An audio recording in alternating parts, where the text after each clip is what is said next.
Who is excited to practice for your quiz coming up on Unit 2? I know I am, so let's get started. All right, target 1, I can determine if a relation is a function. So we have a couple ways to do this. Remember, a function occurs anytime that each input has exactly one output. If you're looking at a graph like we are on A, I like to use the vertical line test. Scan a vertical line across that graph. If it touches more than one point, it's not a function. In this case, it passes the vertical line test, so we are going to write yes, it is a function. On B, when we have a list of points, what we're really looking for are the x values, if it's repeated at all. So I'm noticing I saw -1 twice. And if you look, each input doesn't have one output because the input of -1 has an output of 3. It also has an output of 1. Not cool, not a function.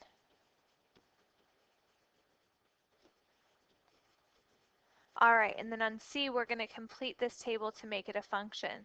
So each input has to have exactly one output. So we have an input of 1, output of 2, input of 2, output of 3. In order for this to be a function, 2 has to have an output of 3 every single time so that each input has exactly one output. Moving on to target 2, so we have a ton of evaluating here. So we're going to start off by looking at the letter. So it says m of 3. So find your m function, which is over here. And then when x is 3, because that's what it was in parentheses, the y value is 4. So our answer is the y value. So on B, we're looking at h. Here's the h function. It says h of 0. X value of 0 is just the y-axis. So that touches the function right here. And I think that that's at 5. It's kind of hard for me to tell. It's kind of blurry here. Might be blurry on your page too. C, f of 9. Find your f function. It's over here. Plug in 9 for x. So 9 over 3 minus 2. 9 over 3 is 3 minus 2, uno. All right, on G, because we have G of -2, G is right above where we were for F, and we're going to plug in a -2. Make sure if you're using parentheses here, you put that -2 in parentheses so you get out a 5. If you get out a -3, that just means you plug this into your calculator wrong. You have to use parentheses. On E, it says J of 4, so here's J. Here's our x value of 4. Here's our function right there at the y value of -2. Last one in this group, we're talking about the k function right here. X value is -2, y value is 6. The table is actually the easiest. It's also the easiest to forget how to do it. All right, so now we're looking at some piecewise functions. So on G, the process is exactly the same as it was that we were just working on. So at f of -5, so here's -5, I'm going to make a vertical line. Remember that we always choose the filled in point, so that y value is 3. Then we have f of 3. Here's where 3 is on the x-axis. Hits the function there at the y value of 3. F of 0 hits the function y value of 3. This isn't very exciting. -8, oh there we go. It's over here, hits the function right there at the y value of 9. So make sure your answer is always the y value. Dealing with a piecewise function with an equation, we're going to focus in on our inequality. So we're going to take our input, which starts with -6. Is -6 less than -1, or is -6 greater than or equal to -1? It is not greater than or equal to, so we're going to ignore that line, and we're going to take that -6 and plug it into the top equation. So we have a -6 plus 1, which is positive, 6 plus 1, which is 7. And I'm just going to erase and restart every time so you can see the process I'm going through. h of 0. Is 0 less than negative 1? No, it's not. Is 0 greater than or equal to negative 1? Yes, it is. So we plug in 0 to this bottom equation. So that would be 1/3 times 0 plus 1, which would just give us 1. 1/3 times 0 is 0.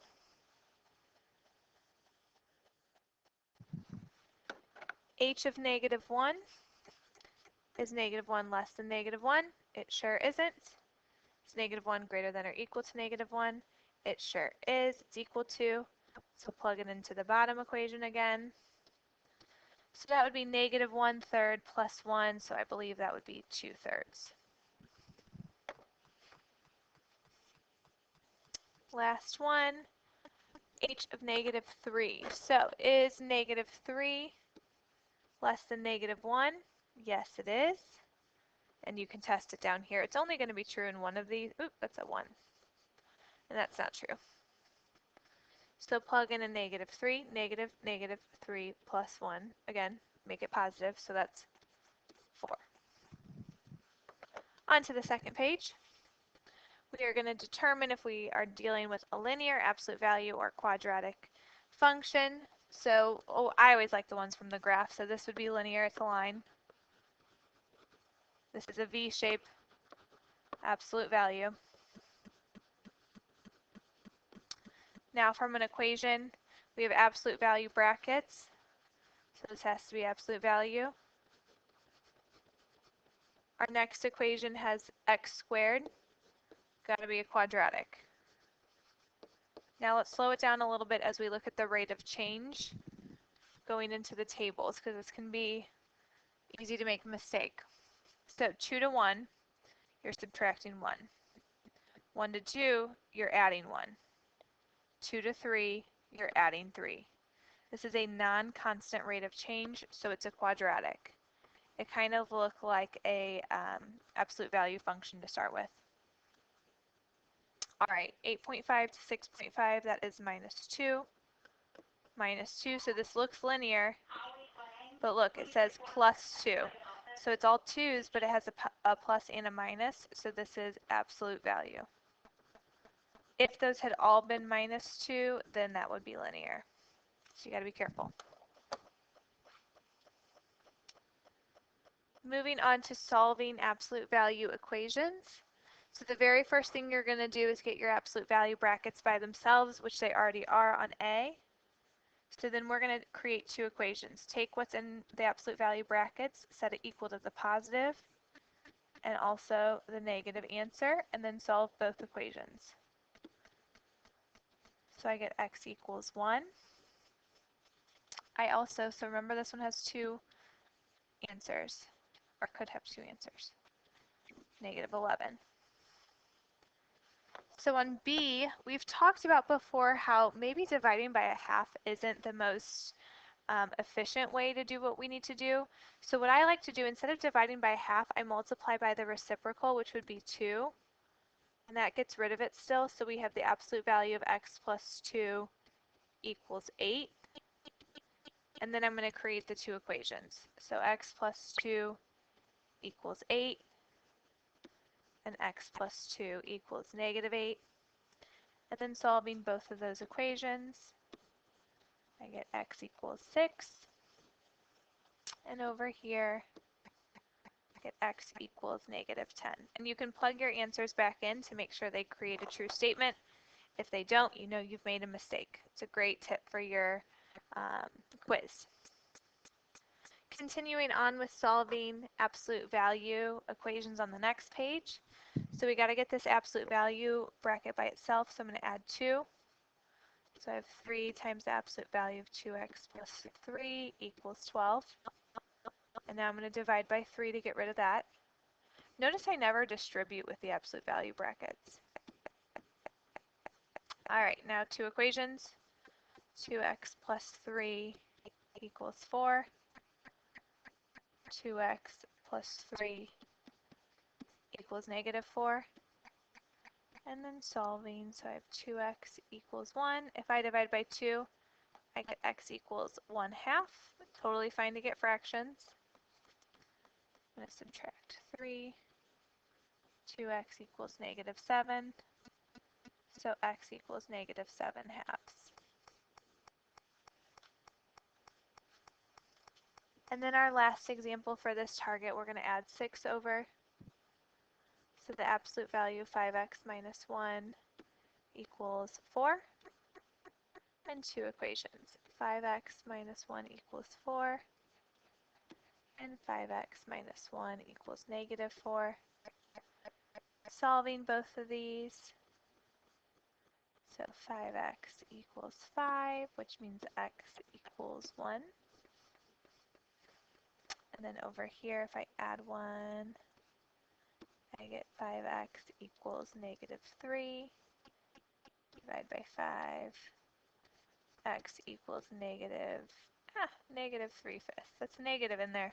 Don't lose it. Okay, so now we're still dealing with absolute value inequalities, or absolute value, but now it's with inequalities. So there's a little bit more to think about here. We're going to start with the absolute value of m plus 9 is less than 2. So since the absolute value brackets are by themselves, we're going to treat it like an equation real quick. And we're going to create the two equations that we were solving above. So m plus 9 equals 2, and m plus 9 equals negative 2. So solving both of these, we get m equals negative 7 here. And if I solve over here, I get m equals negative 11. So look at your your inequality symbol. So that does not have equal to, so we're going to have open points. So open at negative 11, open at negative 7. And then I'm going to choose a point. I'm going to pick negative 10 on the inside, and I'm going to test that. So negative 10 plus 9, don't forget your absolute value brackets, is less than 2. So this would be the absolute value of negative 1 is less than 2, which means 1 is less than 2, and that's a true statement. So I'm going to shade in between. On B, to get your absolute value brackets by themselves, we got to get rid of that divided by 9. So I'm going to multiply both sides by 9. So we have b minus 7 is greater than or equal to 36. Your two equations, b minus 7 equals positive 36, and b minus 7 equals negative 36. And solving both of these, I would get b equals 43. Or it could equal negative 29. Think about open versus closed points. Since there is an equal to in this inequality, it's going to be a closed point. So we have negative 29, and we're just going to do the best we can to plot that. Positive 43. And then we're going to test a value. I'd like to test 0 if it's in between. So 0 minus 7 over 9 is greater than or equal to 4. So that would be 7 over 9 is greater than or equal to 4, which is not a true statement. So I'm going to shade outside instead of in between since 0 is not true. On C, as I'm working through this, I'm going to go ahead, or as I'm rewriting, I'm going to go ahead and do the first step, which is to subtract 10 from both sides.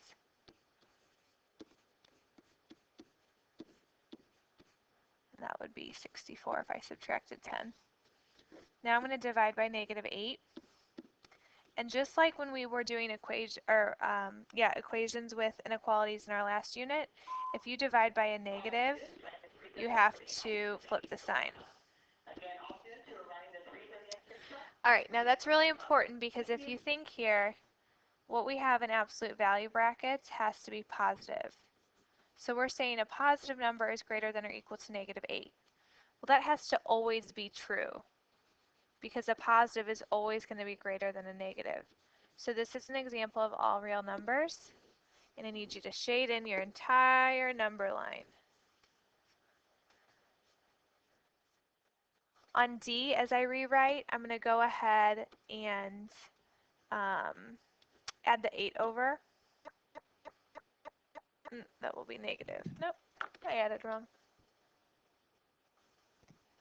That would be negative 8. And then divide by 4.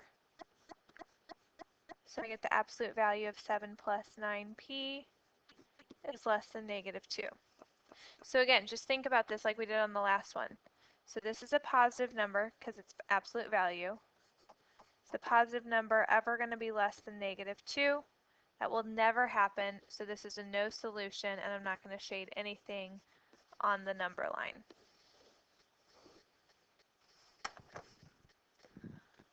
On our next page, we're going to start with targets 6 and 7, and we're going to graph, which is target 6, and then we're going to find the domain range and intercepts, which is target 7. So we need 3 pieces of information: slope, h, and b.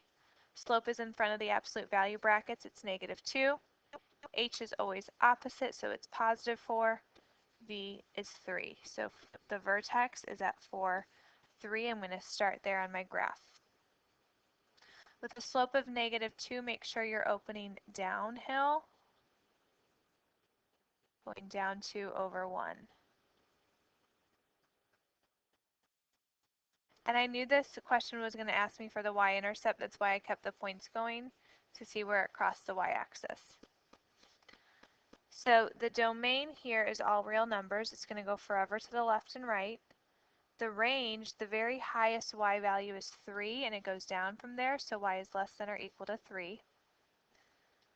The x-intercepts I'm going to come back to. The y-intercept I can see on the graph. It's at 0, -5. But the x-intercepts I actually can't see. I can kind of guess where they are. I think they would be at 2.5, and that would be 5.5. But remember, you can always solve for this. So to find the x-intercepts, that means you make y equal to 0. And then you guys have solved these, and we solved them in this packet, actually. So I would start by subtracting 3. So we have -3 equals -2 times the absolute value of x minus 4. Divide by -2, so that would be 1.5, or you could leave it as 3/2, equals the absolute value of x minus 4. Uh-oh.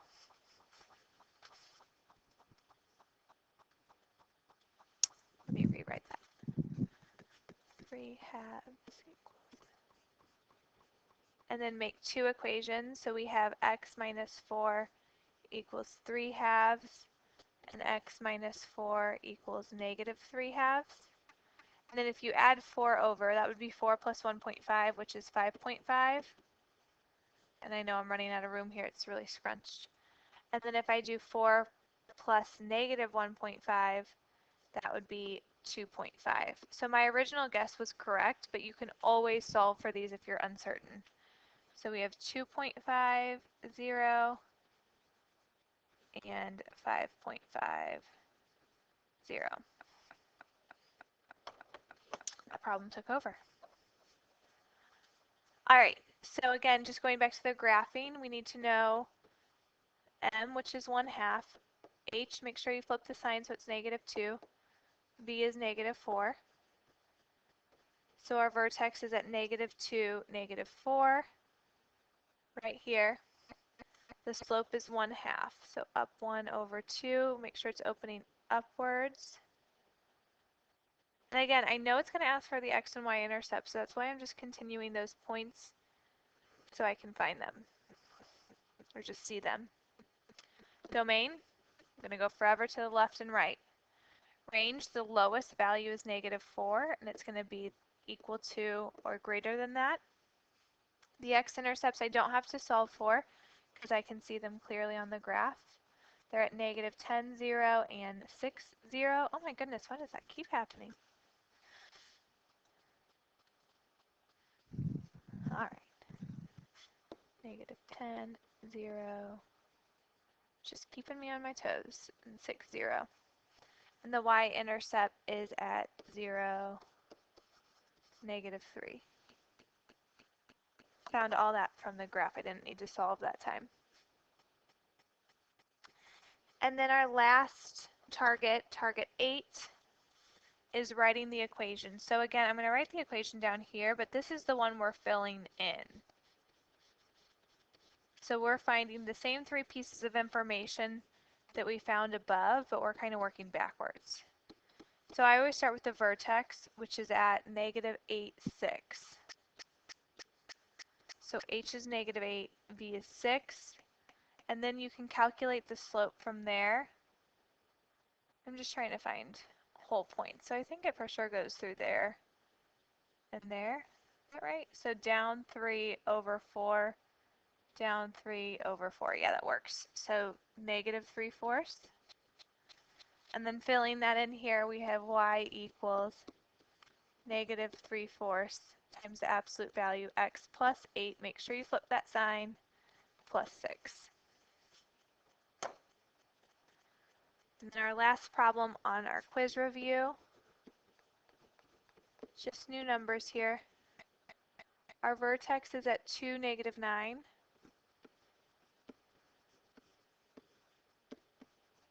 And then finding the slope. Again, this one's kind of hard to tell the slope. I think it's up 4 over 1. That seems to work. So that would be a positive 4. So we have y equals 4 times the absolute value x minus 2. Make sure you flip that sign because it was positive. And then minus 9. And that is your quiz review.